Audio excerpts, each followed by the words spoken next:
Hay varias maneras de ver la vida, distintas formas de afrontar los retos.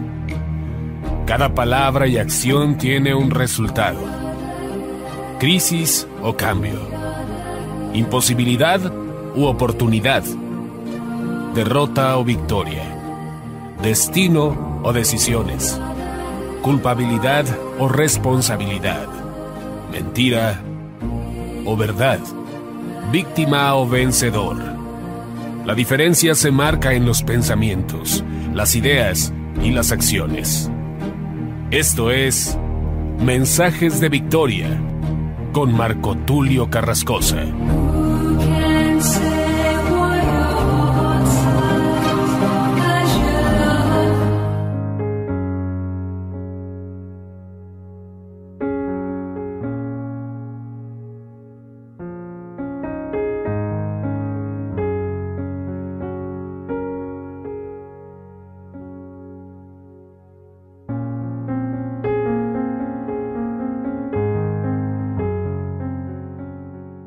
Bendiciones a todos, qué alegría poderles saludar nuevamente a través de la radio, a través de internet.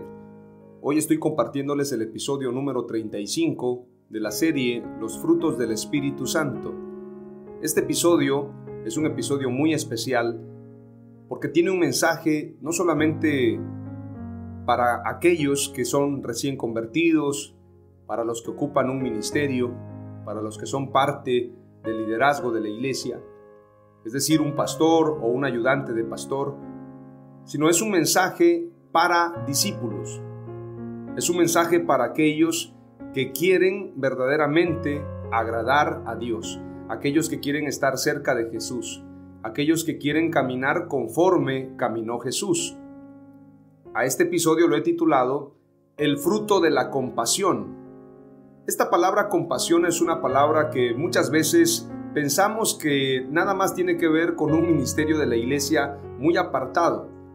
De hecho, hay congregaciones que tienen el ministerio de compasión y es un área específica donde ponen a una ancianita o ponen a una hermanita gordita, que es la que atiende las necesidades de la iglesia. O bien, a veces ponen a un hermano que se especializa en bajar recursos de fundaciones, de empresas, de instituciones. Entonces lo ponen ahí para que atienda las diferentes necesidades que puedan surgir dentro o fuera de la iglesia. Pero lo ponen como un ministerio apartado. No lo ponen como una parte esencial en la iglesia, sino aquellos que de alguna forma quieren cumplir con llevar ayuda.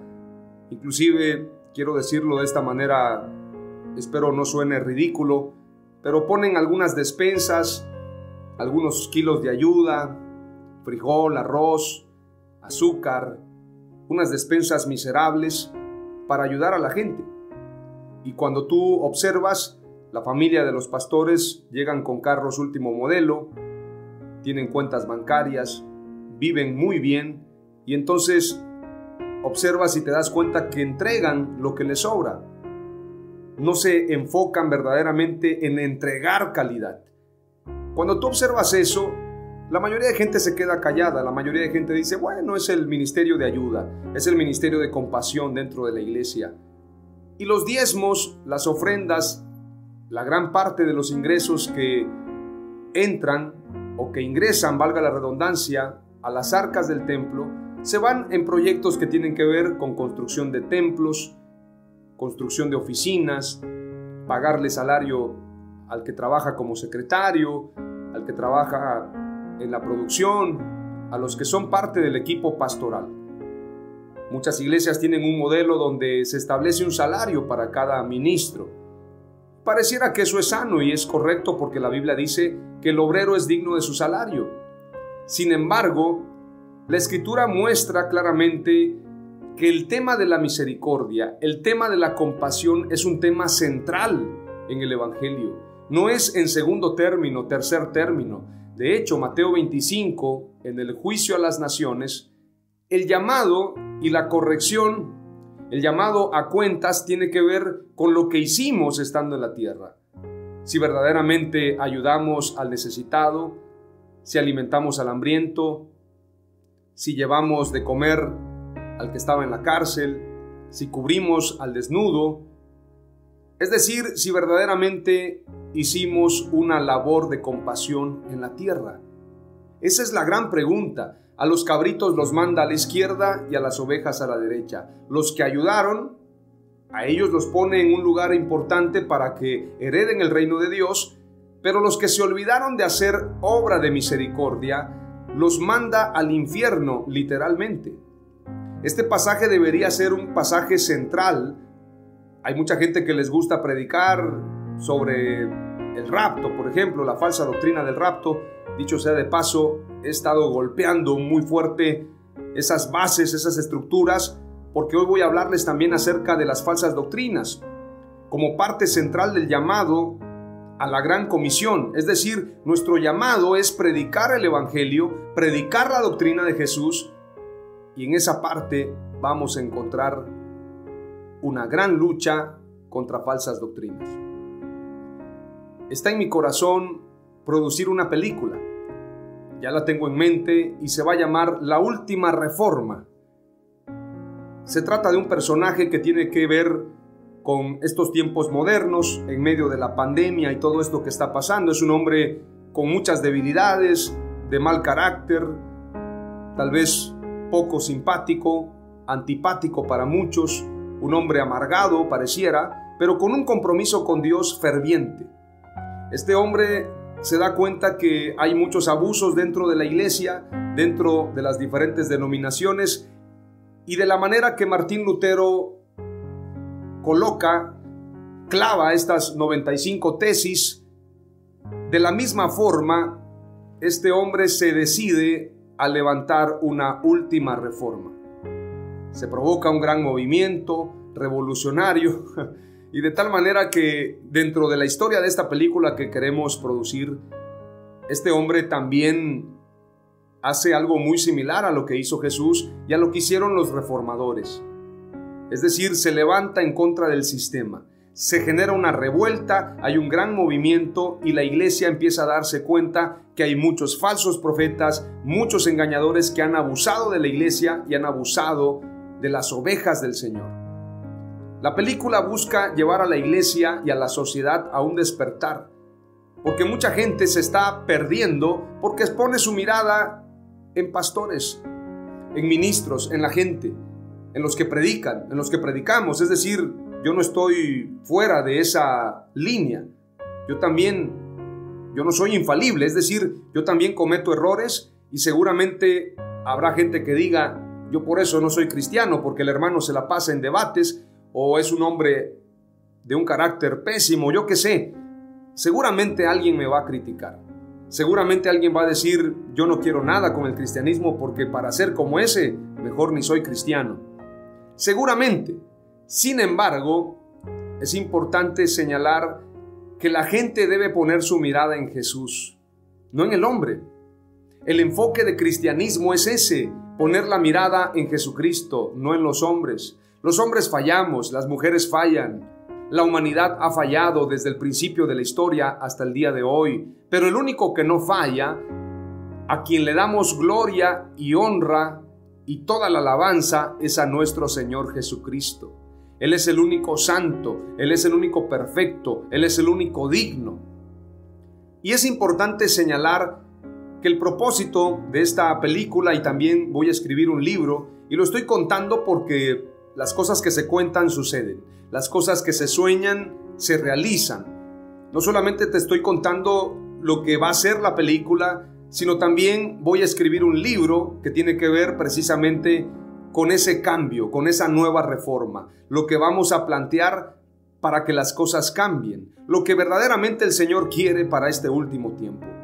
Hace algunos años, en paz descanse, un hermano y amigo judío mesiánico me dijo, tienes todas las características para ser el Martín Lutero del último tiempo. Y creo que definitivamente tengo tres cosas que tenía Martín Lutero. La primera, me siento un pecador todo el tiempo. Yo no me siento digno. Martín Lutero se sentía igual. Número dos, no hago equipo, no puedo compaginar con este falso liderazgo que existe en el día de hoy. No puedo hacer comparsa, no hacemos equipo. Simplemente no concuerda lo que ellos predican con lo que predica la Escritura, y siempre hay un choque porque me doy cuenta y denuncio lo que está mal.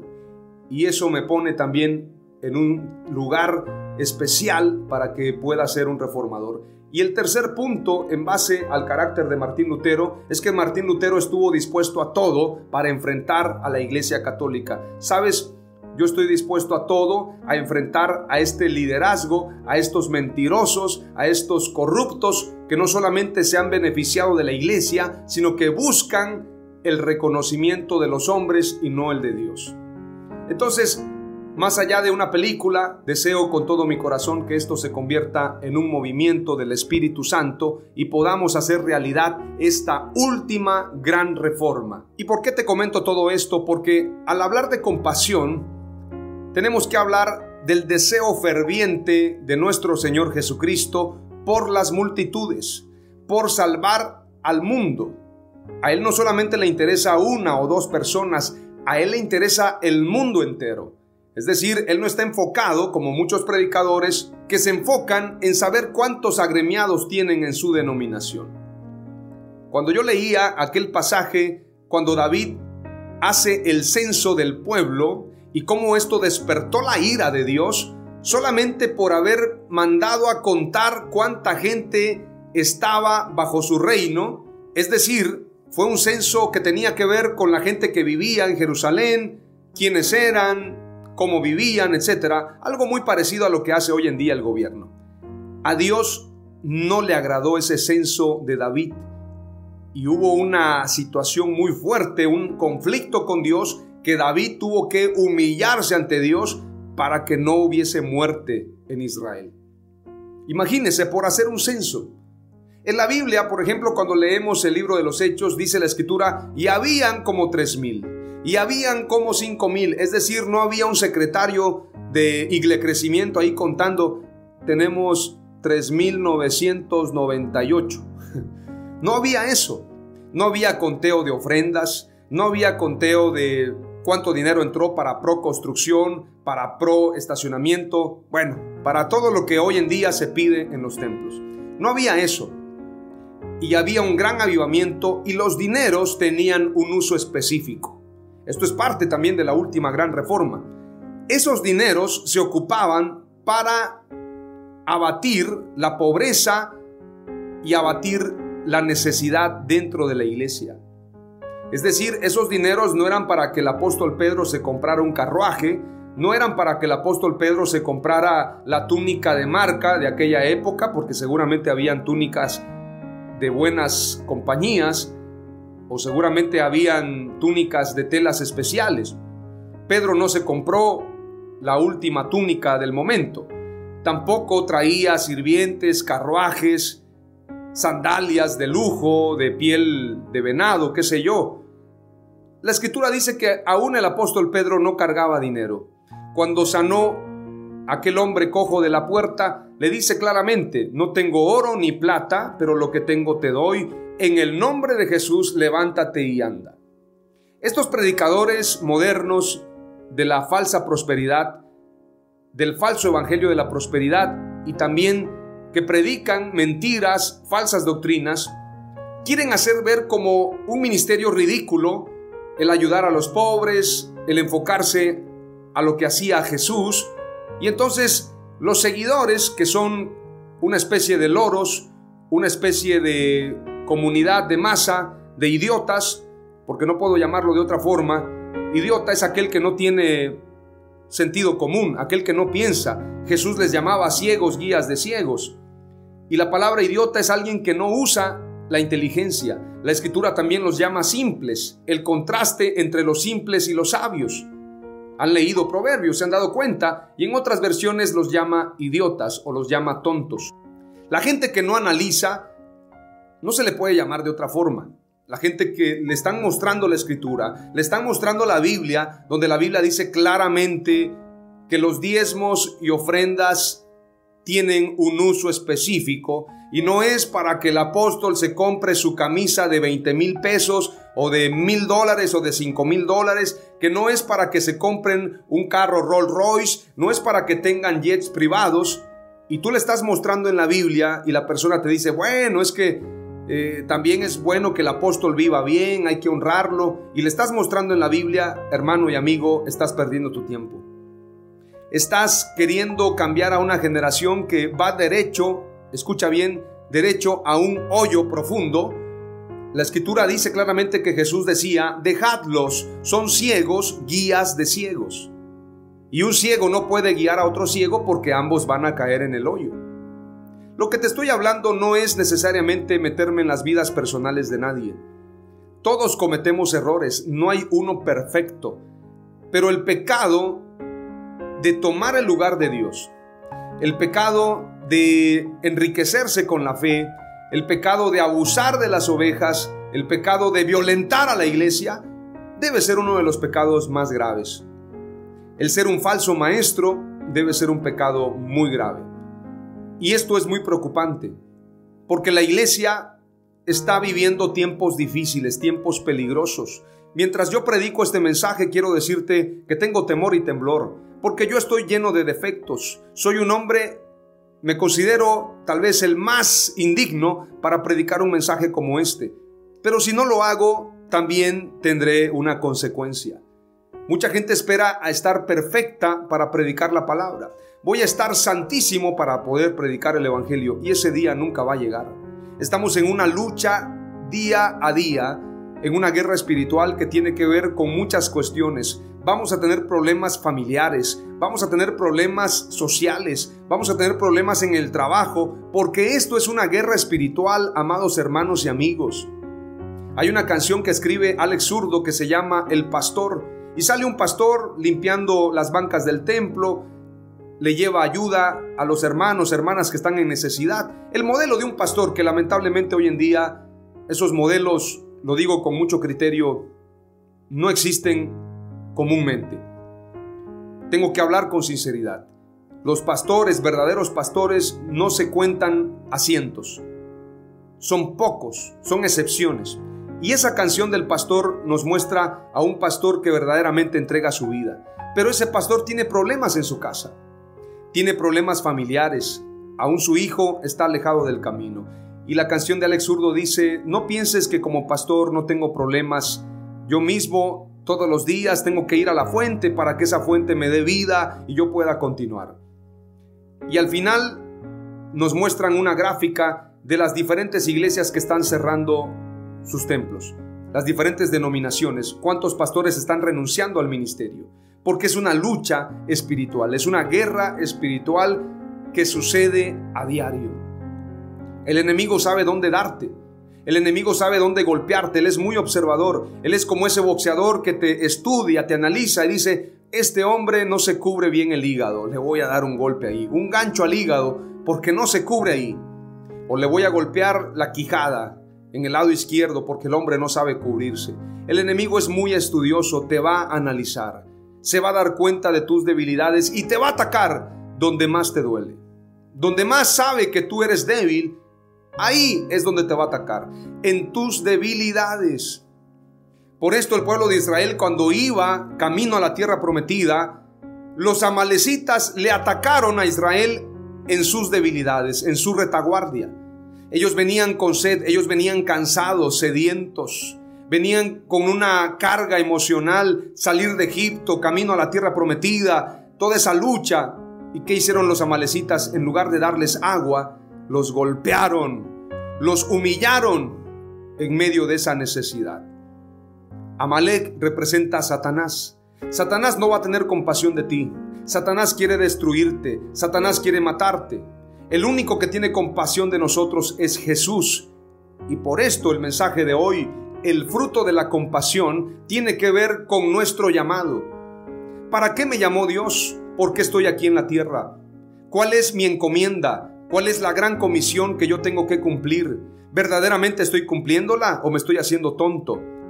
¿O estoy perdiendo mi tiempo?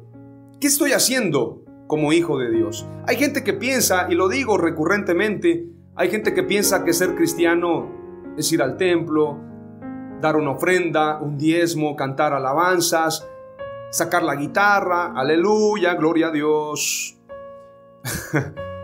Y muchos piensan que eso es la vida cristiana. Qué bonito, la verdad, maravilloso. Si la vida cristiana es esa, pues entonces todo mundo ya está del otro lado. Jesús dijo: esforzaos a entrar por la puerta angosta, porque os digo que muchos procurarán entrar y no podrán. Vivimos en un mundo cristiano lleno de hipocresía, lleno de mentira, lleno de falsedad. Vivimos en un mundo cristiano donde se le aplaude a lo que está mal. Lo que está bien no es popular. Eso hay que hacerlo a un lado. Lo que está mal, lo que es popular, es lo que normalmente concuerda con lo malo, pero no concuerda con las Escrituras. Entonces estamos viviendo un cristianismo donde hay un gran peligro de caer en confusión, de no identificar lo que es bueno y lo que es malo, lo que es ministerio y lo que no es ministerio, lo que es gran comisión y lo que no es gran comisión, lo que pertenece al reino de Dios y lo que pertenece al reino de los hombres. La compasión tiene que ver con trasladar el reino de Dios a la tierra, con cumplir el llamado de Jesús. ¿Sabes que el ministerio de Jesús es el más fácil de hacer? Y alguien me va a decir: ¿cómo crees? Si le quitáramos a la iglesia todos los órdenes humanos, todo lo que establece el hombre, porque hay muchas cosas establecidas por el hombre. Por ejemplo, hay que estudiar en un seminario teológico, hay que tener una credencial de la denominación, hay que caerle bien al apóstol, hay que caerle bien al obispo, hay que llevarse bien con los pastores, aunque no los quieras, aunque no prediquen la verdad, tú llévate bien con ellos para que puedas crecer. Quitando todos esos órdenes humanos, la preocupación por construir templos, la preocupación por la denominación, la élite de la iglesia, quitando todo eso y poniendo solamente el ministerio de Jesús. Lo que Jesús hacía. ¿Qué hacía Jesús en la tierra? Predicaba el mensaje del evangelio, predicaba el reino de Dios, confrontaba a los religiosos, les decía sus verdades, les decía que se volvieran a Dios, les decía que escaparan de alguna forma de esa vida que estaban viviendo. Les confrontaba con su realidad y los motivaba a tener un cambio de vida. Hay gente que dice: ¿para qué pierdes el tiempo confrontando a la gente que vive mal? ¿Para qué pierdes el tiempo enfrentándote a ese liderazgo? ¿Por qué Jesús lo hizo? Esa es la gran pregunta. ¿Por qué Jesús, cuando vino, les dijo a los fariseos: generación de víboras, sepulcros blanqueados? ¿Qué les estaba diciendo? ¿Por qué los confrontaba de esa manera? Porque él tenía que cumplir con su mensaje y verdaderamente separarse de ese falso liderazgo. ¿Por qué lo hizo? Porque esa era la única manera de ser verdad. Él es el camino, la verdad y la vida. Nadie viene al Padre sino a través de Jesús. El camino es caminar como Él caminó. ¿Cómo caminó Jesús? Fue un hombre manso, humilde, pero también fue un hombre íntegro. Fue un hombre de una sola palabra. Fue un hombre que confrontó la maldad. Fue un hombre que llamó a las cosas por su nombre. ¿Por qué es la verdad? Porque Él anunció la verdad. Él vivió la verdad. Él es la verdad. No hay otra verdad, solamente Jesús. Y la verdad no es relativa. Como dicen algunos, el relativismo enseña que todo mundo tiene la verdad. Eso no puede ser así. La verdad es única, la verdad es central, la verdad es Jesús. Entonces, ser la verdad es señalar lo que es mentira. Por esto tenemos que adentrarnos a esa verdad bíblica. La vida, porque Jesús vino a darnos vida, pero vino a mostrarnos un estilo de vida. Nos enseñó cómo amar. Él dijo claramente: en esto conocerán que son mis discípulos, en que se amen los unos a los otros. No hay mayor amor que este, que poner su vida por sus amigos. Como vida, Jesús también vino a mostrarnos que la vida tiene que ver con un compromiso con Dios. No es un compromiso con el mundo. El que quiera salvar su vida la perderá, pero el que la pierda por causa de mí la hallará. Hoy en día mucha gente es cobarde en denunciar la mentira. Hoy en día mucha gente no se quiere quedar sin amigos, no se quiere quedar exiliada, no se quiere quedar sola por una verdad. Entonces no tiene identidad. Es gente vacía, es gente sin compromiso con Dios Y es gente que sinceramente a Jesús no le conmueve. A Él le conmueve la gente comprometida. A Él le conmueve la gente entregada, no la gente que lo rechaza, no la gente que dice yo no quiero nada contigo. Inclusive el joven rico le conmovió sin duda alguna, porque dice la Escritura, lo amó. Sin embargo, no le rogó. A eso me refiero. No le suplicó, quédate, no te vayas. Mira, te voy a reducir los requisitos. Mira, solamente el 10% de tu riqueza, no toda, pero vente conmigo. Jesús no le rogó al hombre rico. Les dijo, cuán difícilmente entrará un rico en el reino de los cielos. Cuán difícilmente entrará alguien que confía en las riquezas y no en Dios. Su mensaje fue claro cuando la gente se estaba yendo, porque Jesús dijo, el que me quiera seguir, niéguese a sí mismo, tome su cruz y sígame. La gente se empezó a ir. La gente empezó a abandonar a Jesús. Y uno de los discípulos le dijo, el apóstol Pedro, Señor, se están yendo. Dura es tu palabra, ¿qué hacemos? Y Jesús dijo, yo esperaba, y seguramente usted esperaría que Jesús dijera, mira, manda a traerlos, diles que no está tan duro el tema, voy a tener más compasión de ellos. No, el mensaje fue claro. ¿Te quieres ir tú también? Te puedes ir. Yo no quiero nadie aquí a la fuerza. El llamamiento de Dios es radical, es absoluto, es todo o nada, así de sencillo. Y Jesús le dice, ¿te quieres ir tú también? Entonces muchas veces vamos abaratando el evangelio. Cuando escucho a esos predicadores en las plataformas, en las páginas de internet, predicando, acepta a Jesucristo, date la oportunidad. Se hace un mensaje como Jesús suplicando, por favor, acéptalo. Claro que Jesús ama y Jesús quiere bendecirte. Sin embargo, el llamado es arrepiéntete porque el reino de Dios ha llegado. Vuélvete a Jesús porque Dios quiere recibirte. Pero Él no quiere que te pierdas. Él no quiere que tú te condenes. Él no quiere que te vayas al infierno. Él quiere salvarte. Pero no es un mensaje de súplica. Si ya hiciste la oración, ya eres salvo. Si has repetido esta oración, quiero decirte que ya eres salvo. Como si fuese algo mecánico, como si fuese un Dios robot. Ya dijo la oración, sí, ¿cómo la dijo? ¿La dijo bien? Ok, le ponemos ahí Enter. Exit. Bueno, no exit, sino más bien congratulations. Hizo la oración correcta, es salvo. No es así. Hay algo más allá de cuestiones que tienen que ver con órdenes humanos. Hay algo más que se llama identidad, compromiso, entrega total, pasión. Ser un apasionado por Dios, estar entregado absolutamente. Y no con esto quiero decirte que un apasionado por Dios es una persona perfecta. Las personas apasionadas por Dios pueden ser los más imperfectos, los que más luchan con su carne, pero en el fondo tienen un compromiso radical con Dios. Te puedo mostrar muchos ejemplos. En la Biblia, Moisés, por ejemplo, Moisés rompe las tablas.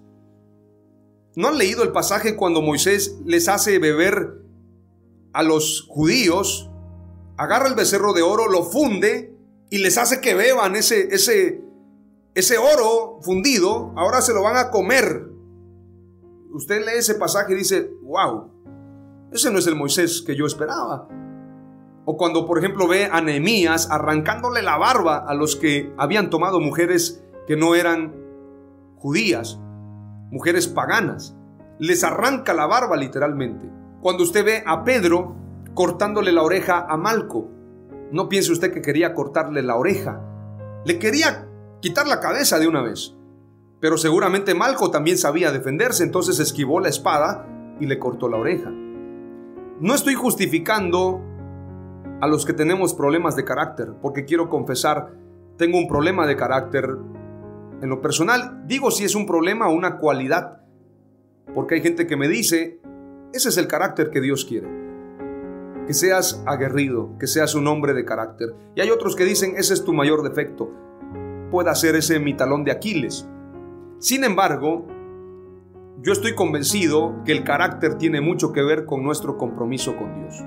¿Por qué Moisés rompió las tablas? Yo tengo mi teoría sobre el tema. Las tablas decían claramente que los que violentaran esa ley no tenían entrada.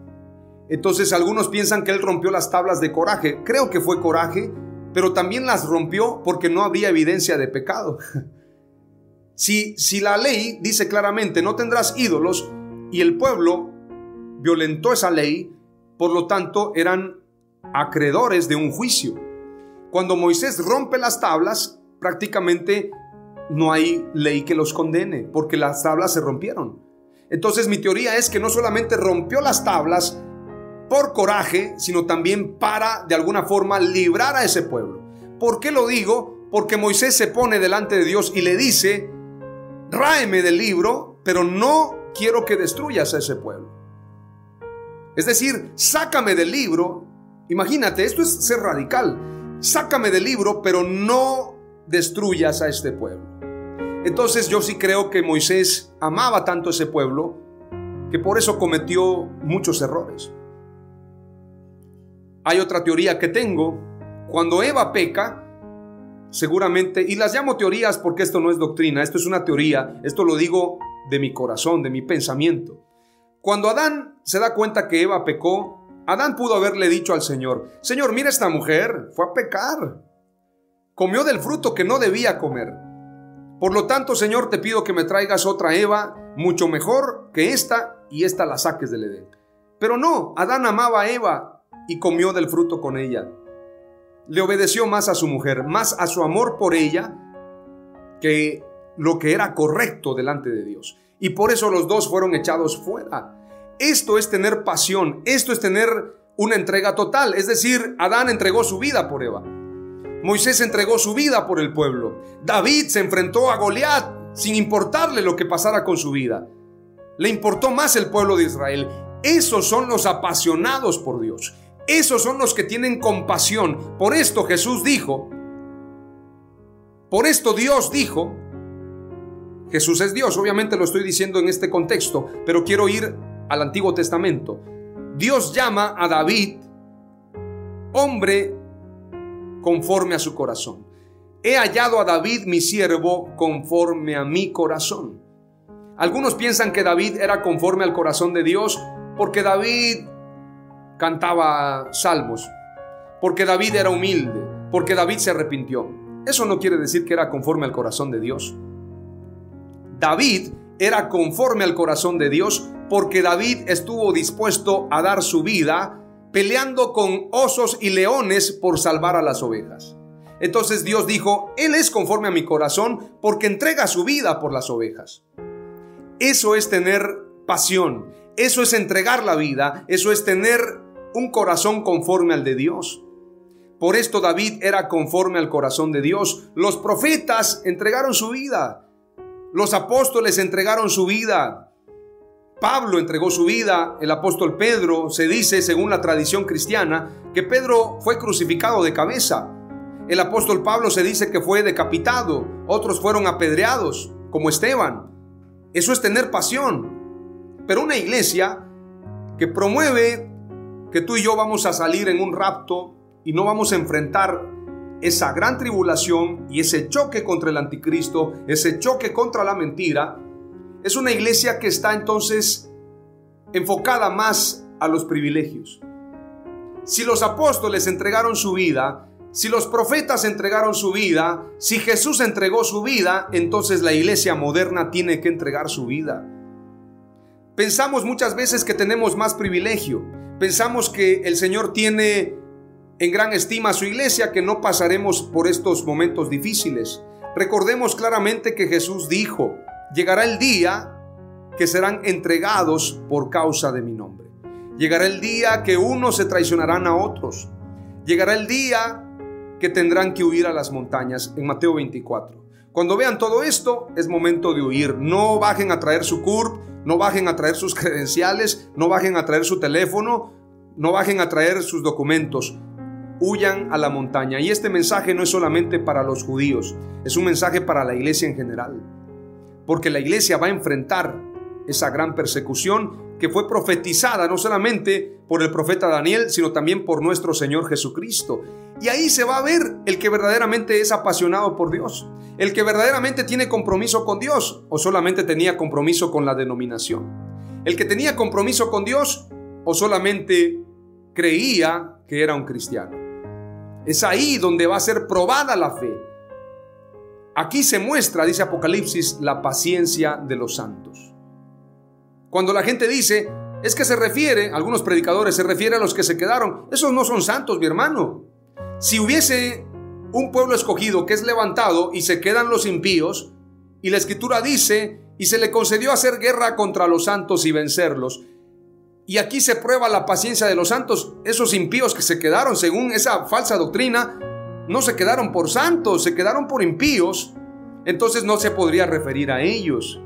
Los santos somos tú y yo, los que estamos luchando día con día por vivir en santidad, los que estamos luchando todos los días por agradar a Dios, los que cometemos errores, caemos, nos equivocamos, negamos al Señor con nuestros hechos, sin embargo nos levantamos como Rocky Balboa y decimos, un round más, Satanás, un round más, porque voy a luchar contra todo lo que tenga que luchar por agradar a Dios. Un round más, esto no se ha terminado. Esos son aquellos que tienen pasión por el evangelio. Esos son los que están dispuestos a todo. David cometió errores gravísimos. El apóstol Pedro lo negó.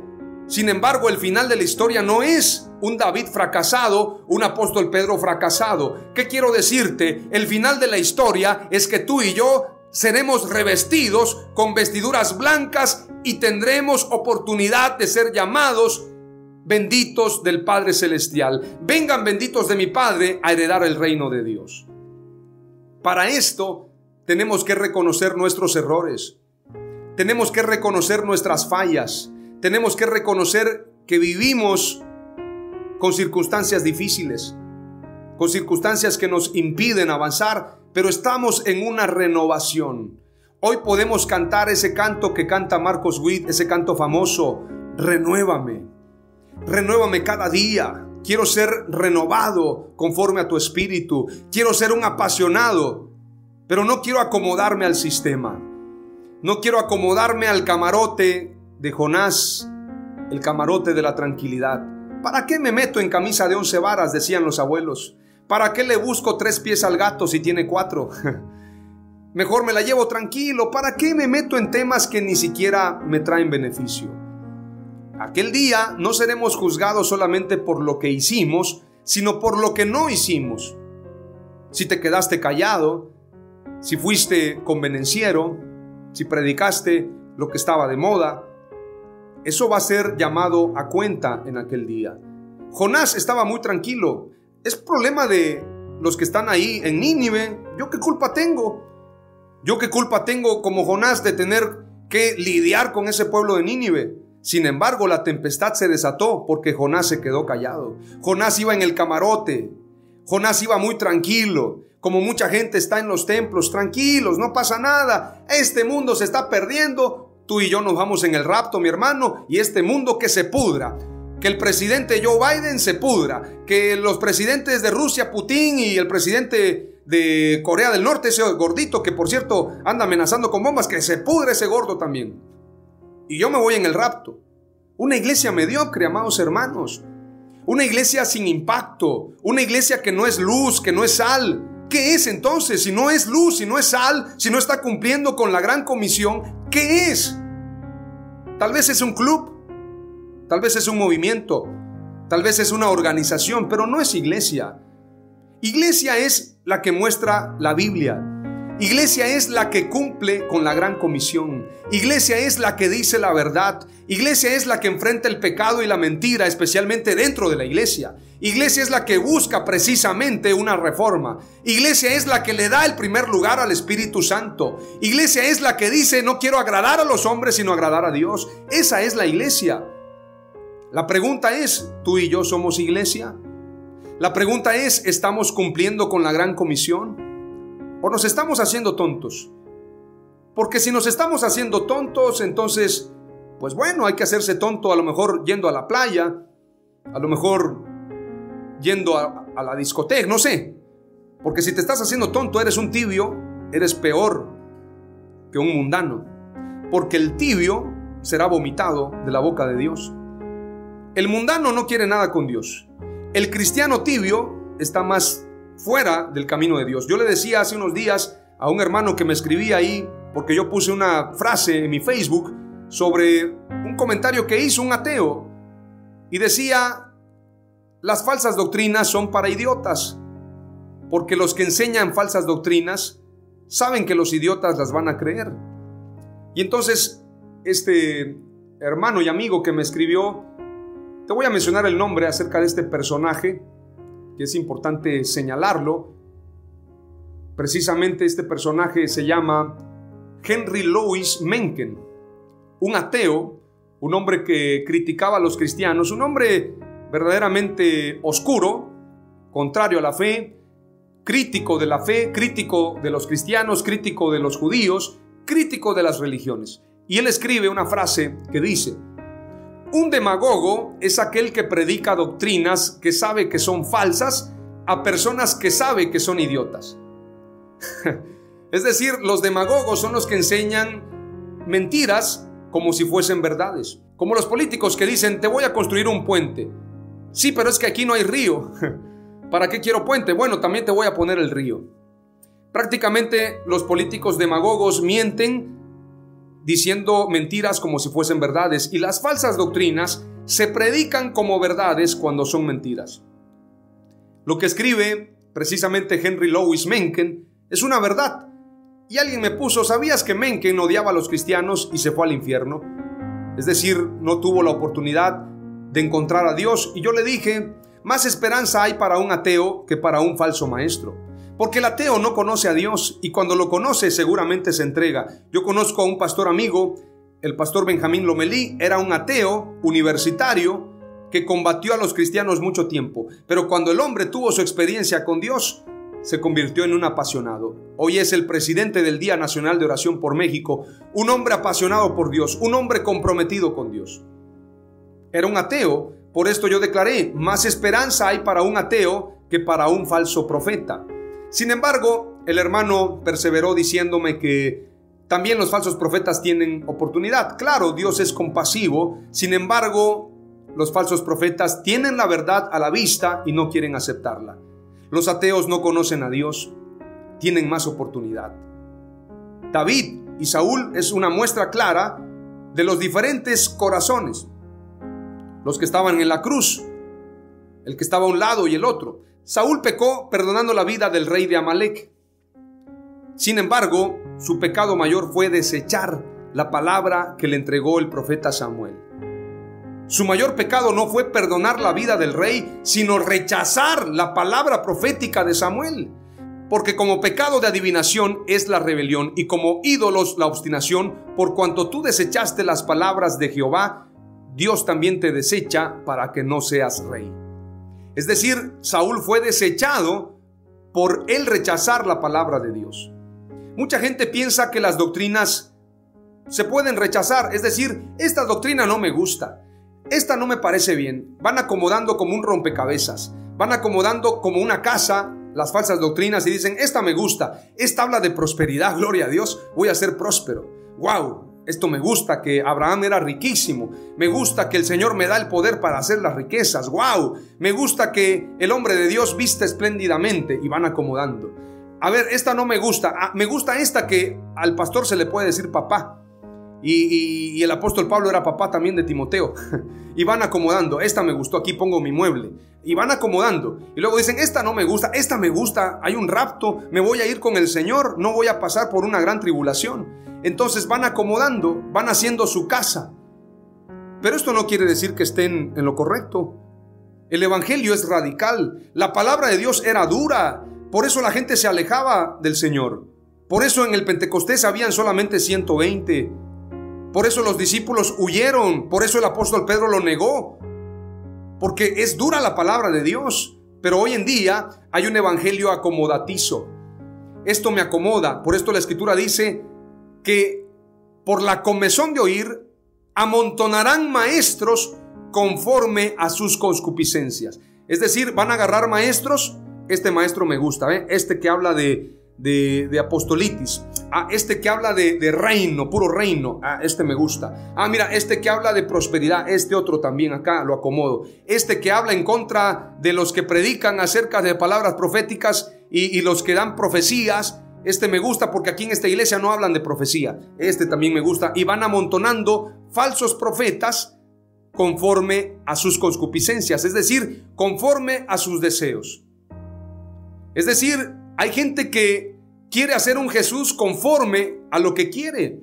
No el Jesús de la Biblia, no el Jesús que enfrentó la religión, no el Jesús que enfrentó la mentira, no el Jesús que predicó en contra de los falsos maestros. No, ponen a un Jesús pusilánime, un Jesús cobarde, un Jesús que no tiene pasión, un Jesús que no tiene sangre en sus venas, un Jesús que no se enardece contra la mentira, un Jesús que no rompe las mesas cuando están haciendo negocio en su casa. Ese Jesús no me gusta. En lo personal, ese Jesús que predican hoy, que hay que ser agachados en contra de la mentira, ese Jesús no me gusta. Ese no es el Jesús que viene en la Biblia. El Jesús que yo veo le manda a decir a Herodes: díganle a esa zorra que hoy y mañana haré milagros, y pasado mañana completaré mi obra, y entonces me iré. Me gusta ese Jesús que entra en un pollino, hay un gran espectáculo recibiéndolo, y los niños gritan: Hosana al hijo de David, los bebitos, los más pequeñitos. Y viene alguien y le dice: Señor, diles que se callen esos niños. Era un fariseo seguramente, era un hombre de alguna manera enfocado a la religiosidad. Y Jesús le dice: si ellos se callan, las piedras van a hablar. Es un Jesús de carácter, no es un Jesús cobarde. Cuando aquel hombre le golpea, le da una bofetada, le dice: ¿por qué me has golpeado? Cuando Pilato le dice: ¿no sabes que tengo autoridad para crucificarte o para dejarte libre? Jesús le declara: ninguna autoridad tendría si no te fuese dada de arriba. Ese es el Jesús que a mí me encanta. Ese apasionado, ese hombre que entrega su vida, que predica la palabra, que perdona a la mujer adúltera, que había sido sorprendida en el mismo acto de adulterio. Ese Jesús me gusta, que enfrenta la mentira, la corrupción, que entrega su vida, que les contesta, por ejemplo, cuando le dicen: dinos, ¿acaso tú eres el Cristo? ¿Con qué autoridad haces esto? Les contestaré si ustedes me contestan otra pregunta. ¿El bautismo de Juan era de los hombres o era de Dios? Les hace esta pregunta en medio del pueblo. Cuando él está en el templo, está rodeado del pueblo. La gente que piensa que el pueblo le dio la espalda a Jesús está equivocada. Todo el pueblo estaba con él. Grandes multitudes le seguían a causa de las señales.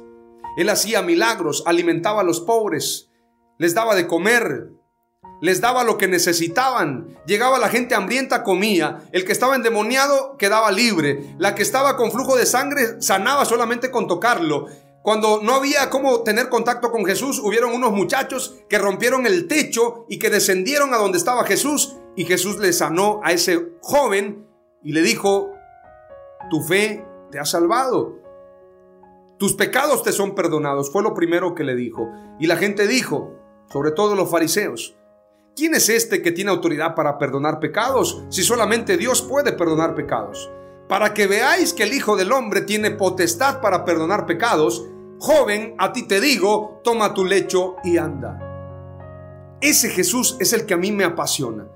Ese es el Jesús que a mí me conmueve, y por eso yo desde los 13 años decidí entregarle mi vida al Señor. Tengo multitud de errores, multitud de defectos. Satanás siempre se presenta para acusarme y decirme: tú no eres nadie. Pero sabes, todos los días me levanto, todos los días como Rambo, todos los días como ese Rocky Balboa. Cometo errores, me equivoco como el apóstol Pedro, niego al Señor. Pero todos los días el Señor se presenta en la playa de mi vida y me dice: ¿me amas? Apacienta mis ovejas. ¿Me amas? Apacienta mis corderos. Su llamado está ahí latente. ¿Sabes cuándo me voy a preocupar? Cuando yo me empiece a acomodar. Preocúpate cuando yo como predicador comience a predicarlo de moda. Preocúpate si verdaderamente te intereso como persona, como ministro, cuando yo empiece a pedir que la gente me deposite dinero para un proyecto de un templo o de una iglesia, o cuando yo empiece a hablar a favor de mí, levantar mi propio ministerio. ese día perdí la visión. Ese día me corrompí totalmente. Mientras mi enfoque sea predicar el evangelio, predicar la verdad y luchar en contra de la mentira, creo que estoy muy cerca de cumplir con el llamado de Dios. El ministerio de Jesús no era como muchos piensan. El ministerio de Jesús consistía en predicar la verdad, establecer el reino de Dios en justicia, en paz y en gozo, pero combatir la mentira, combatir lo que estaba mal, levantarse en contra de la corrupción. Ese fue el mensaje de Jesús. No hubo cambio en su mensaje. Y la iglesia hizo exactamente lo mismo. El mensaje de Jesús era no solamente bendecir, no solamente salvar, no solamente que lo conocieran, sino también ayudó a los pobres. Es decir, su mensaje también tuvo que ver con justicia social, también tuvo que ver con compasión. El mensaje de la cruz es vertical y es horizontal. Vertical para con Dios, la sana doctrina, el mensaje de Jesús puro y llano, el mensaje de Jesucristo sin componerlo, sin adornarlo, el mensaje de Jesús, y la compasión, entregar la vida por los demás. Ese es el mensaje de Jesús y ese es el mensaje de la iglesia. La escritura es muy clara. Quiero leerte un poquito lo que significa compasión. La compasión es un valor humano que conjuga la empatía y la comprensión hacia el sufrimiento de los demás. Es decir, cuando a mí me duele el dolor de los demás, entonces tengo compasión. David tenía compasión por las ovejas, entregaba su vida por ellas. Por esto Dios declara: he hallado a David mi siervo conforme a mi corazón. Y Jesús tenía compasión por las multitudes. Veamos lo que dice la escritura en este pasaje clave. Mateo capítulo 9, verso 35 en adelante. Jesús recorría todos los pueblos y las ciudades, enseñaba en las sinagogas, anunciaba las buenas noticias del reino de Dios y sanaba a la gente que sufría de dolores y de enfermedades. Y al ver la gran cantidad de gente que lo seguía, Jesús sintió mucha compasión, porque vio que era gente confundida que no tenía quien la defendiera. Parecían un rebaño de ovejas sin pastor. Jesús les dijo a sus discípulos: son muchos los que necesitan entrar al reino de Dios, pero son muy pocos los discípulos para anunciarles las buenas noticias. Por eso, pídanle a Dios que envíe más discípulos para que compartan las buenas noticias con toda esa gente. El mensaje de Jesús no era para meterlos en un templo, no era para meterlos en una denominación. El mensaje de Jesús es para que la gente sea feliz, encuentre a Dios y camine su vida siendo luz de este mundo.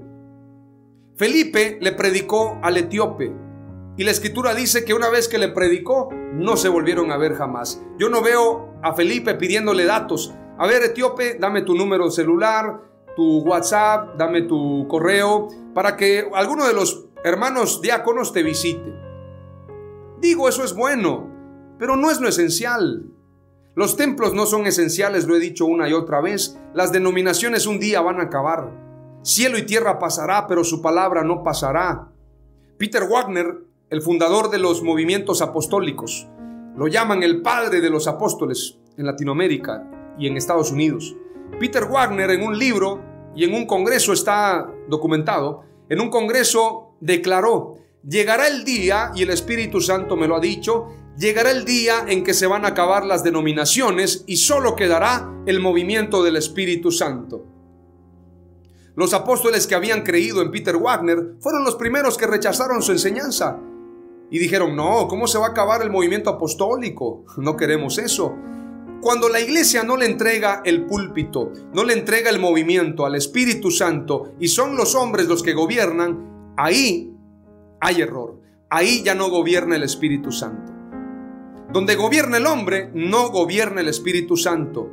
Te lo digo con justa razón, porque la Escritura dice claramente que siempre consultaban los apóstoles al Espíritu Santo. Le pareció bien al Espíritu Santo y a los apóstoles no imponer ninguna carga, sino que se guardaran de ídolos, de sangre, de fornicación y de ahogado. 4 cosas. ¿Pero a quién le pareció bien? ¿Al apóstol renombrado? No. Le pareció bien al Espíritu Santo y a los apóstoles. Hoy en día ni siquiera le hacen caso a la Biblia. No me importa lo que me muestres en la Biblia, me importa lo que dice mi apóstol. ¡Wow! ¿Hasta dónde hemos llegado? Eso es muy peligroso.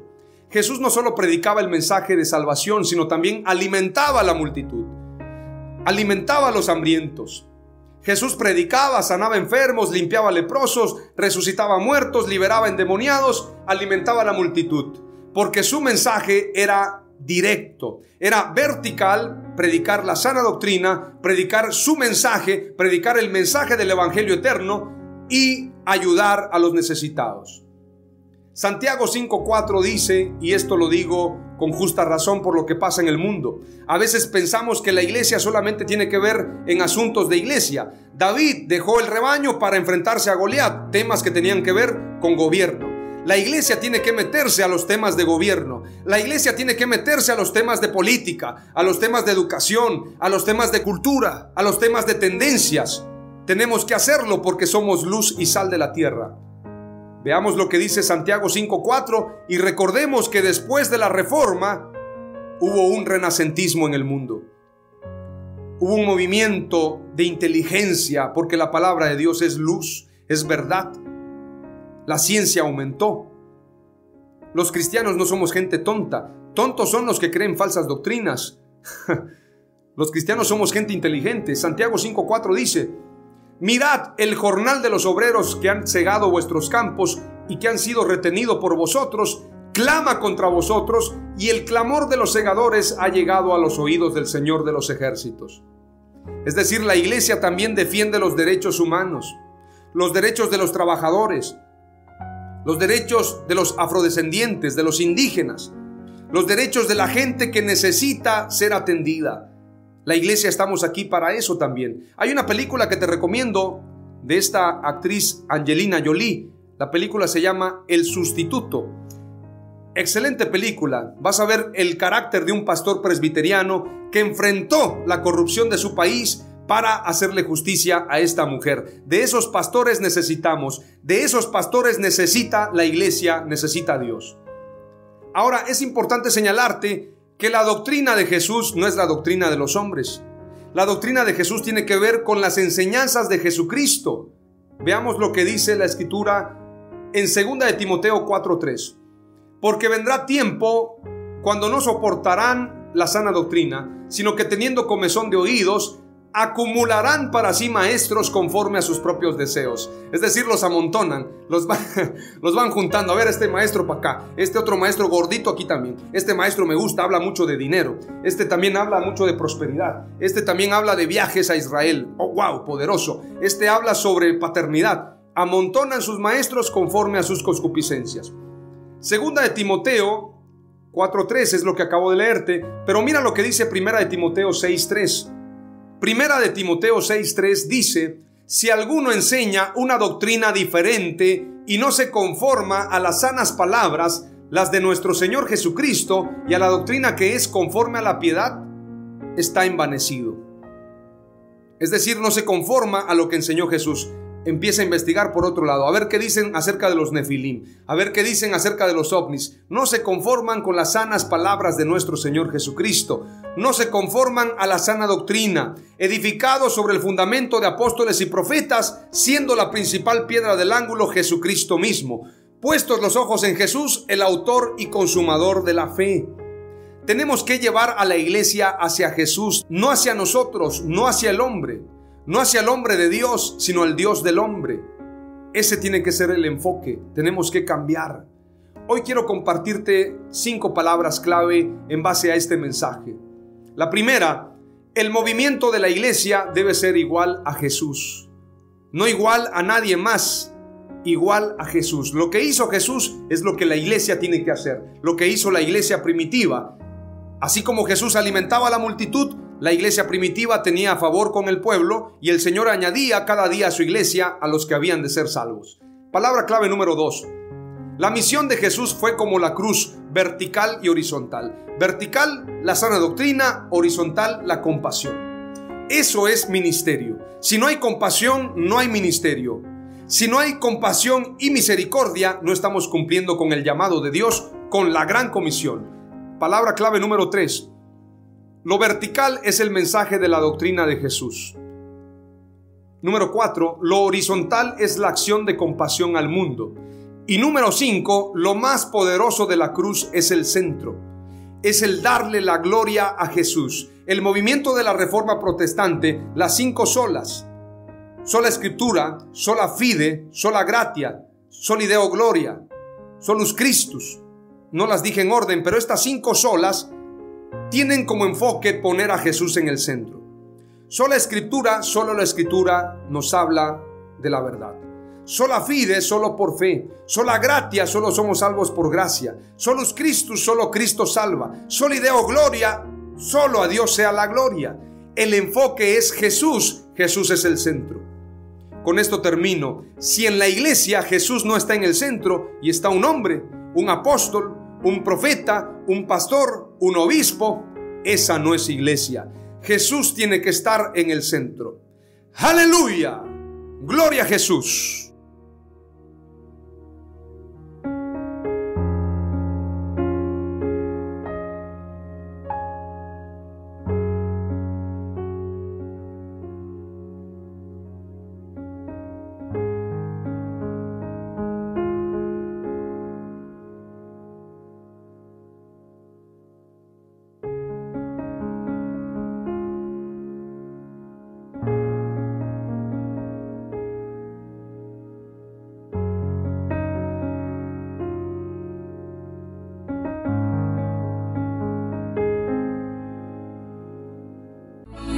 Esto fue Mensajes de Victoria con Marco Tulio Carrascosa. Gracias por escucharnos y seguirnos en nuestras redes sociales. Si deseas invitarnos a tu ciudad, escríbenos por inbox o al WhatsApp 961-66-882-99, 961-66-882-99.